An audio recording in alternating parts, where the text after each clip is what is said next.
सबसे पहले आप सबसे क्षमा चाहता हूँ।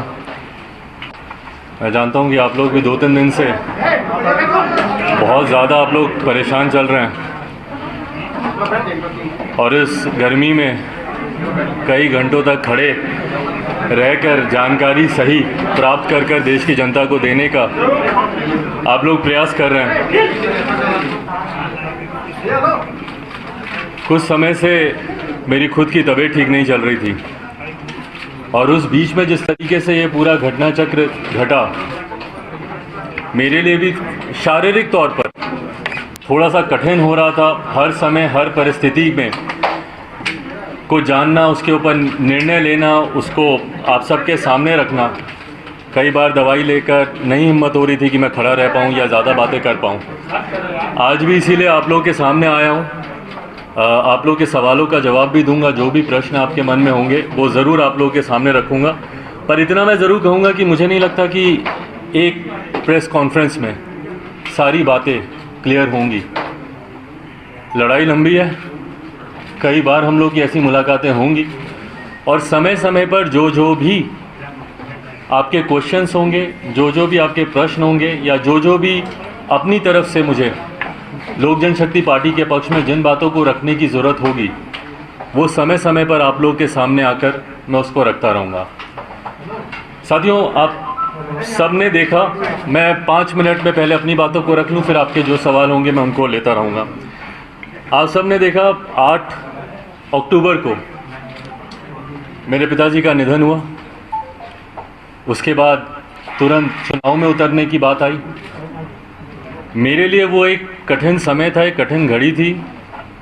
एक तरफ पापा की बॉडी भी अभी हॉस्पिटल से घर नहीं आई थी और हम लोग चुनाव में उलझे रहे पूरा समय। मैं ईमानदारी से बोलूं, वो 40 दिन का लगभग का समय, 1 महीना 35 दिन का समय ढंग से घर पे घर वालों के साथ बैठ के पापा को याद करने का, उनको सोचने का वो समय ही वैसा नहीं मिल पाया। आने के बाद परिवार के साथ ज़रूर मैंने समय बिताया, काफ़ी घर वालों के साथ, मम्मी के साथ, परिवार के साथ। और उसके बाद वापस हम लोगों ने कि किस तरीके से इस चुनाव में, और इस चुनाव के परिणाम पर मैं एक बात ज़रूर बोलूँगा प्रमुखता से कि इस चुनाव में मिली लोक जनशक्ति पार्टी को जो एक बड़ी जीत हम लोग की हासिल हुई है। जीत चुनाव में, जब आप इलेक्टोरल पॉलिटिक्स में होते हैं तो कई बार जीत को सिर्फ और सिर्फ संख्या से आंका जाता है कि भाई आपके कितने विधायक आपके जीत के आए, कितने सांसद आपके जीत के आए। पर मेरे लिए भी एक बड़ी जीत थी जो लोक जनशक्ति पार्टी के बारे में कहा जाता था कि भैया 2%, 3%, 4% की पार्टी है, जहां हम लोगों ने लगभग 6% का मत प्रतिशत हम लोगों ने कंसोलिडेट किया। वहीं लगभग 25 लाख के करीब वोट लोक जनशक्ति पार्टी को मिले और जो जनता का अपार समर्थन हम लोग को मिला। और उससे भी सबसे बड़ी बात मुझे खुशी इस बात की है कि मैंने किसी भी परिस्थिति में, मैंने लोक जनशक्ति पार्टी ने, हम लोगों ने अपने मुद्दों, अपने सिद्धांतों से हम लोगों ने समझौता नहीं किया। आप सबसे भी उस वक्त मेरी मुलाकातें होती थी ऑन रिकॉर्ड, ऑफ रिकॉर्ड।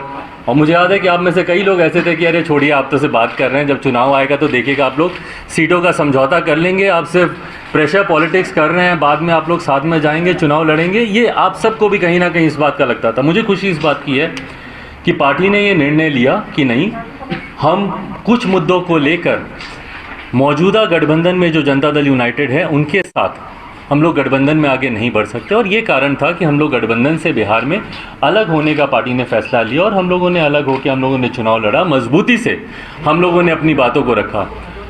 आज जब चुनाव ख़त्म हुए उसके बाद से कहीं ना कहीं निरंतर, और चुनाव के दौरान भी, चुनाव से पहले भी, मुझे याद है जब पापा अस्पताल में भी थे तो उस वक्त भी कई बार कुछ लोगों द्वारा और जनता दल यूनाइटेड के द्वारा खास तौर पर मेरी पार्टी लोक जनशक्ति पार्टी को तोड़ने का प्रयास निरंतर तब भी किया जा रहा था। मुझे याद है कि मेरी शायद पापा की जब आखिरी बार बात पार्टी के कुछ नेताओं से हुई थी, जब वो आईसीयू में थे, तो उस वक्त भी जब उनकी बात हुई तो उन्होंने इसी बात को कहा कि क्यों मीडिया में इस तरीके की भ्रामक खबरें आती हैं। उनकी चाचा से भी बात हुई, चाचा को भी उन्होंने इसी बात के बारे में कहा कि क्यों बार बार ये खबरें आती हैं कि भाई पार्टी टूट रही है, पार्टी अलग हो रही है, इस तरह की जानकारी क्यों आती है।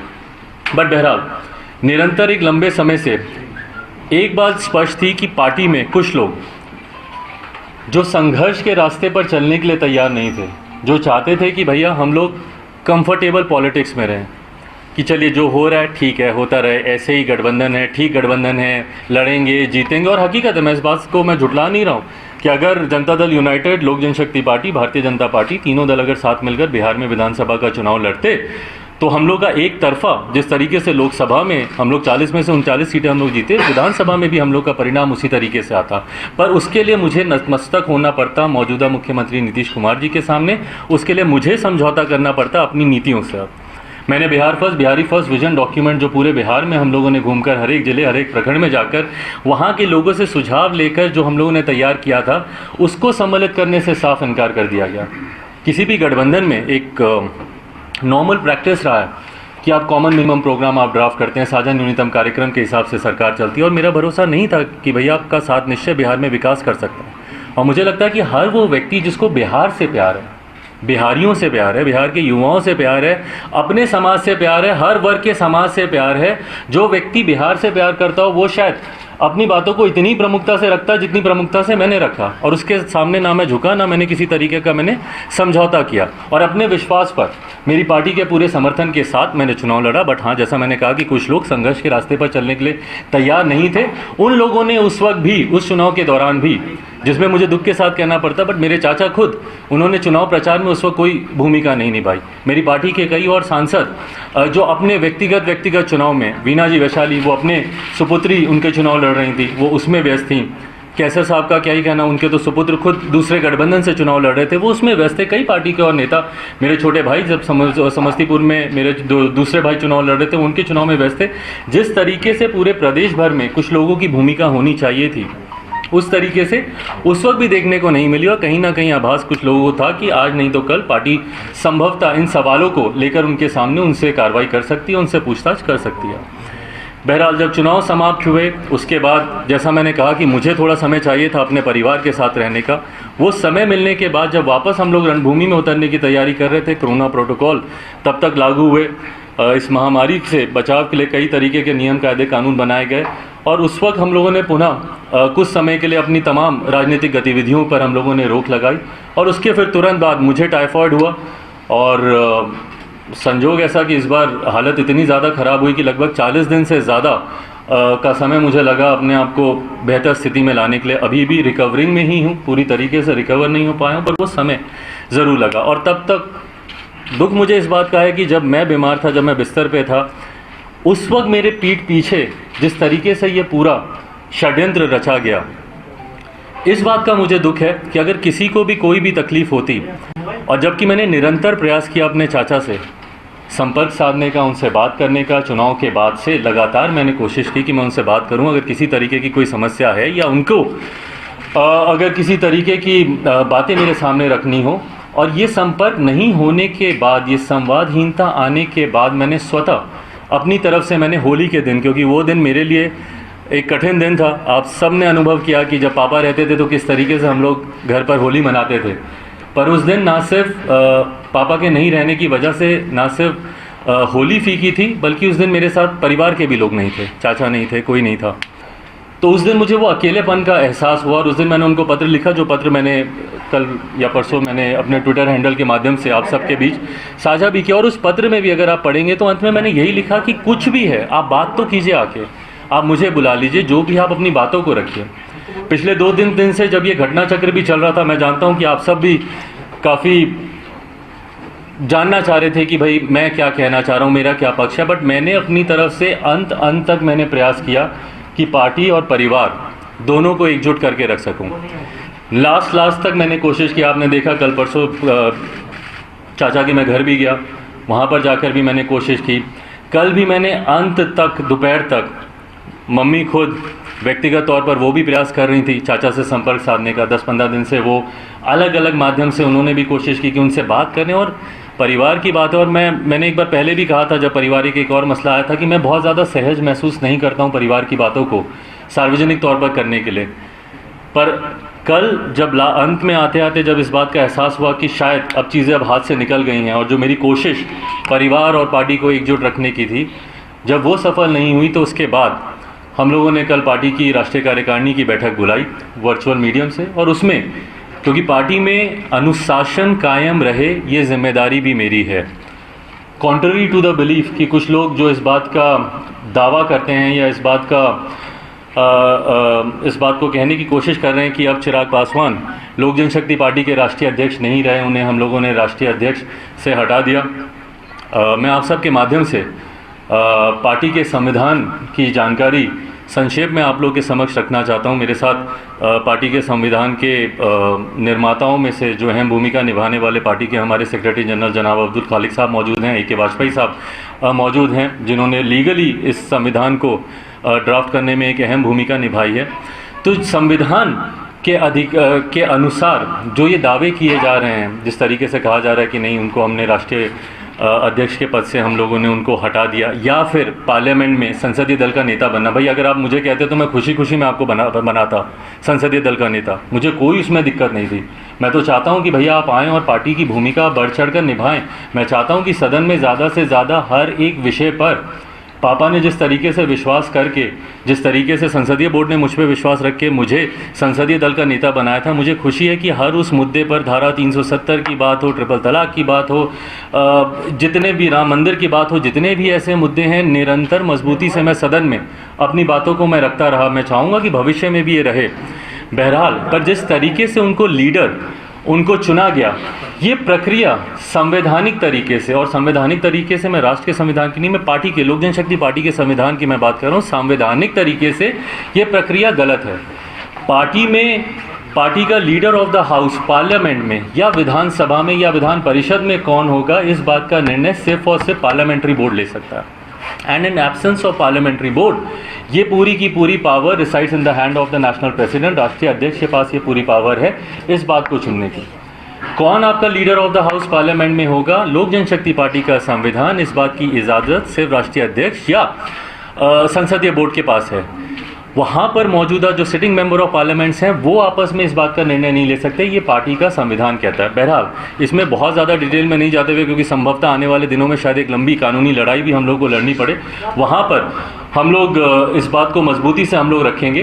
बट आज आप लोग की जानकारी में सिर्फ मैं इन बातों को देना चाह रहा हूँ कि जिस तरीके से पोर्ट्रे किया जा रहा है, मैं सामने इसलिए नहीं आ रहा था या अपनी बातों को, क्योंकि आज हम लोग दिन भर एक लंबे समय तक हम लोगों ने लीगल ओपिनियंस, क्या क्या इसमें कॉन्स्टिट्यूशन के आधार पर क्या क्या चीज़ें हैं, सुबह से लंबे समय से हम लोग की बैठकें चल रही थी, तमाम इन जानकारियों को हम लोग एक दूसरे के साथ हम लोग साझा कर रहे थे।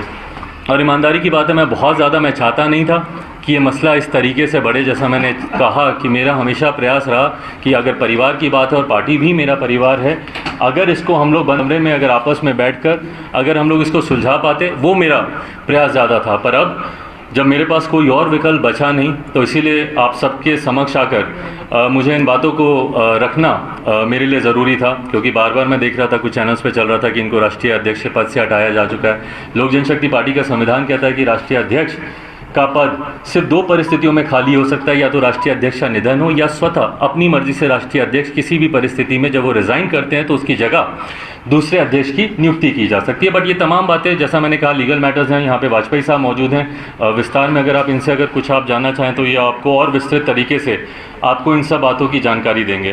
पर हाँ, आज आप लोगों के सामने आने का मेरा उद्देश्य बस यही था कि जो एक मैंने प्रयास किया था कि शायद परिवार, पार्टी, सारा मसला सुलझ जाए। आज जब वो सुलझा नहीं, तो पार्टी में अनुशासन बना रहे, पार्टी जिस मजबूती से जिन विचारों के साथ आगे बढ़ रही है उन्हीं विचारों के साथ वो आगे बढ़ती रहे। इसके लिए ज़रूरी था कि मैं अपनी बातों को आप सब के माध्यम से, मेरे जितने समर्थक हैं या लोक जनशक्ति पार्टी में जितने लोग विश्वास रखते हैं, हमारी पार्टी के तमाम पदाधिकारी, कल भी मुझे खुशी है कि जब राष्ट्रीय कार्यकारिणी की जब बैठक हुई तो उस वक्त भी हमने सारे पदाधिकारियों ने जिस मजबूती से पार्टी के पक्ष में अपनी बातों को रखा, पार्टी को आगे लेकर जाने के लिए रखा, पार्टी को मजबूती प्रदान करने के लिए रखा, उस दिशा में मैं अपने पार्टी के तमाम साथियों के साथ, तमाम पदाधिकारियों के साथ, नेशनल बॉडी के हों, स्टेट बॉडी के हों, स्टेट प्रेसिडेंट्स हों, विभिन्न प्रकोष्ठों के अध्यक्ष हों, हमारी जिला समिति के पदाधिकारी हों, जिला अध्यक्ष हों, उन सब की सहमति और मजबूती के साथ आने वाले समय में लोक जनशक्ति पार्टी मजबूती से इस लड़ाई को लड़ने के लिए तैयार है। पार्टी पापा ने पूरे विश्वास, भरोसे और मेहनत के साथ उन्होंने बनाई। विश्वास इस बात का कि इस पार्टी के माध्यम से जिस तरीके से वो गरीबों की, पिछड़ों की लड़ाई लड़ना चाहते हैं, समाज में कई ऐसे तत्व हैं जो निरंतर आपको बांटने का काम करते हैं, और ये पहली बार नहीं हो रहा है। इतिहास गवाह रहा है, कई बार ऐसा प्रयास किया गया है। और इसमें मैं बोलूँगा, बांटने की जब मैं बात कर रहा हूँ तो मैं जनता दल यूनाइटेड के ही लोगों की मैं खास तौर पर बात कर रहा हूँ। दलित महादलित करने का भी काम उन्हीं लोगों ने किया, और निरंतर ये देखा गया है कि ये प्रयास किया जाता है उनके द्वारा कि जब भी कोई एक दलित आगे बढ़ना चाहता है तो उसी में ही ये लोग विभाजन करने का काम करते हैं कि भाई इनको आपस में ही फूट डाल दो, आपस में बांट दो, ताकि ये लोग आगे ही ना बढ़ पाएँ। दलित महादलित बनाना सबसे बड़ा उसका एक उदाहरण रहा। तो निरंतर ये बांटने और राज करने की रणनीति इन लोगों के द्वारा अपनाई जाती है। पर जैसा मैंने कहा कि मैं रामविलास पासवान का बेटा हूँ, मैं एक शेर का बेटा हूँ।